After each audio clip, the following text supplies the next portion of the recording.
जिसको हम फॉलो करते हैं, जिसने हमें सही राह दिखाया है, जो हमें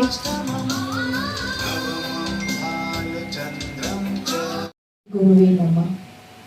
अपने गुरु को याद करते हैं और इस कार्यक्रम की शुरुआत करते हैं। मेधज के जो संस्कार हैं, उस संस्कार में हम लोग हर एक पावन पर्व जो होता है हमारी संस्कृति का, हिंदू संस्कृति, समर्पण सबके व्यक्ति आप भावना में मेरी बड़ी शुभकामना है और ये मेरा आग्रह है। आप सब अतिथिगण जो बाहर से आए हुए हैं उन सब लोगों का हार्दिक स्वागत। गुरु पूर्णिमा के शुभ अवसर पे, पावन अवसर पे आप सबको बहुत बहुत बधाई। और मैं इससे पहले कुछ कहूँ, मैं दो लोगों का बहुत आभार व्यक्त करना चाहूँगा। पहले तो हमारे CMD सर श्री सुनील त्रिपाठी जी, जो हमें ऐसे मौके देते हैं, ऐसे प्लेटफॉर्म देते हैं जो कि नॉर्मली लोगों को नहीं मिलते। और जब इस तरीके का आयोजन किया जाता है, जब प्लेटफॉर्म मिल जाता है, तो हम सब बातें हो जाते हैं उस बारे में सोचने के लिए कि हमारे जीवन में कौन कौन गुरु रहा है, और फलस्वरूप हम उनके प्रति ग्रेटिट्यूड या अपनी भावना व्यक्त करते हैं, सोचते हैं, मन ही मन उनको नमन करते हैं। तो ये प्लेटफॉर्म देने के लिए उनका साधुवाद, उनका हृदय से आभार। और दूसरा, मैं मीडिया के बंधुओं का बहुत बहुत स्वागत करता हूँ और दिल से आभार, क्योंकि मेधज के जितने भी कार्यक्रम हैं वो थोड़ा और जो कमर्शियलाइज्ड कार्यक्रम होते हैं और जगहों पे उससे अलग है, क्योंकि एक थीम को लेके हमेशा होता है। जिस गुरु पूर्णिमा है तो गुरुओं को ग्रेटिट्यूड देने के लिए है, और हमें हमारे हर कार्यक्रम में मीडिया कवरेज जो किया है, मैं जितनी बार भी सारे अखबारों में मीडिया कवरेज पढ़ता हूँ तो मुझे इस बात की खुशी नहीं होती कि हमें कवरेज मिली है, हमारी फ़ोटो आई है, हमारा नाम आया है। मुझे इस बात का साधुवाद मन में उमड़ता है आप सब के प्रति, एक जो लोग नहीं भी आ पाए हैं और जो इस कार्य को आगे बढ़ाएंगे उनके प्रति भी, कि आप लोग पॉजिटिव चीज़ों को इतनी अच्छे तरीके से आगे बढ़ा रहे हैं। क्योंकि हमारे CMD सर हमेशा एक बात कहते हैं कि अब मैं जीवन में सिर्फ अच्छी बात करना चाहता हूँ। लोग इंटरेस्टेड हो चाहे ना हो, लोग सुनना चाहें चाहे ना सुनना चाहें, मैं तो एक ही तरीके की बात करूँगा और करता रहूँगा। चाहे वो अध्यात्म का हो के बारे में हो, चाहे एस्ट्रोलॉजी के बारे में हो, चाहे वो अच्छी बातों के बारे में हो, चाहे वो अच्छे हैबिट्स के बारे में हो, चाहे वो गुरु के प्रति ग्रेटिट्यूड के बारे में हो, चाहे वो हमारे आदि गुरु शंकराचार्य के बारे में हो। क्योंकि अगर मैं आदि गुरु शंकराचार्य के बारे में मेधज से जुड़े लोगों के नॉलेज लेवल की बात करूं तो पिछले कुछ सालों में के पहले मुझे नहीं लगता कि किसी को बहुत ज़्यादा ज्ञान था इस बारे में। अब मेधज से जुड़े लोगों को अच्छी खासी नॉलेज हो गई है। ज्ञान बहुत था।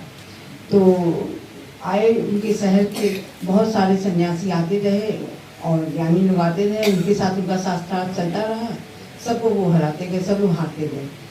तो उन्होंने फिर उधर से शंकराचार्य, आदि गुरु शंकराचार्य उधर से जा रहे थे तो कहे यहाँ हो क्या रहा है, देखा उन्होंने तो बैठ गए। तो उनका मजाक बनाने लगे कि अरे ये बच्चा है, अब ये क्या करेगा, और ऐसे वैसे जैसे आम तौर पर लोग बात करते हैं। तो वो कहे नहीं ठीक है, मैं आपके साथ साक्षात करूँगा। बैठे और उन्होंने साक्षात किया। तो जब देखे कि वो मतलब वो हारने लगे एक तरह से, तो उनकी पत्नी बैठी हुई थी। तो उन्होंने सोचा कि अब तो ये हार जाएंगे मंडन मिश्र, तो उन्होंने कहा कि मैं आपके साथ साक्षात करूँगी। तो उनकी जगह पे वो आके बैठे। तो उन्होंने कहा कि इनसे तो ऐसा कोई प्रश्न करें जो कि इनके जीवन में ही नहीं है और न हो सकता है, क्योंकि वो सन्यासी बचपन से थे। तो उन्होंने कहा कि आप पति पत्नी के बारे में बताइए। तब उनको ये लगा कि अरे ये मैं कैसे बता सकता हूँ, इसका तो मुझे अनुभव ही नहीं है। तो वो अच्छा ठीक है, मुझे कुछ समय चाहिए, कुछ महीने चाहिए, मैं आपको बताऊँगा। तो वो चले गए। उस वक्त जब जा रहे थे तो रास्ते में उन्हें एक राजा दिखा। तो एक उस राजे को कोबरा सांप ने डस लिया। तो वो वहीं की उनके सामने की बात है, तो वो वहीं डस लिया। तो जब कोबरा छलांग कोबरा डसता है तो उसका खून धीरे धीरे जमता है। और वैसे भी मरने के बाद 1.5 घंटे बाद, पहले तो प्राण कहते हैं निकल गया, मगर 1.5 घंटे तक उसको रखा जाता है कि प्राण वायु 1.5 घंटे तक रहता है। तो वो शंकराचार्य जी ने देखा कि अभी तो इनके हमारे सामने ही इनको बेहोश हुए हैं और भी हमारे पास 1.5 घंटे का समय है, अभी मैं इनके शरीर में प्रवेश कर सकता हूँ, तो ये तो अच्छा मौका है। फिर उन्होंने उसी राजा के शरीर में प्रवेश किया और बिल्कुल वही बन गए जैसे आम राजा था, अपना भोग करने वाला और धनी राजा, उस तरह के वो हो गए और सारा उसका भी ज्ञान उन्हें हो गया। फिर कुछ महीने बाद वो गए और मंडन मिश्र की पत्नी से शास्त्रार्थ किए और जीत गए। यही कहानी है।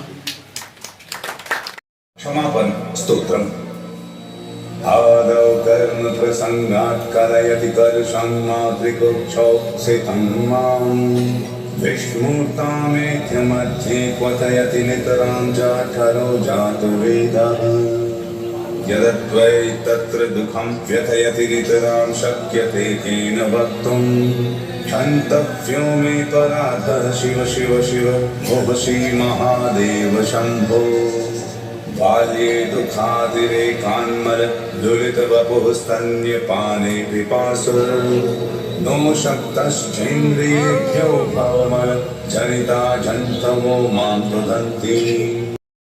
गुरु पूर्णिमा के अवसर पर मेधज एस्ट्रो चैनल पे हम लोग शिव अपराध क्षमापन स्तोत्र, जो आदि गुरु शंकराचार्य जी स्वयं भगवान शिव का रूप जो थे, उन्होंने जो लिखा उसको हम लोग गायन रूप में रिलीज कर रहे हैं। मेधज एस्ट्रो पर परंपरागत रूप से हम लोग हिंदू धर्म के जितने भी हमारे पुराण हैं और मंत्र हैं, उन सबको गायन रूप में प्रस्तुत करने का हमने संकल्प लिया कई वर्षों पहले। और इसी क्रम में सावन का पावन महीना जो कल से शुरू हो रहा है, उसके पहले दिन भगवान शिव से अपने किए हुए अपराधों के लिए प्रायश्चित का भाव रखते हुए हम क्षमा प्रार्थना करने का ये एक मंत्र है, जो गुरु रूप में आदि गुरु शंकराचार्य जी ने ही लिखा है और जो शिव के रूप थे।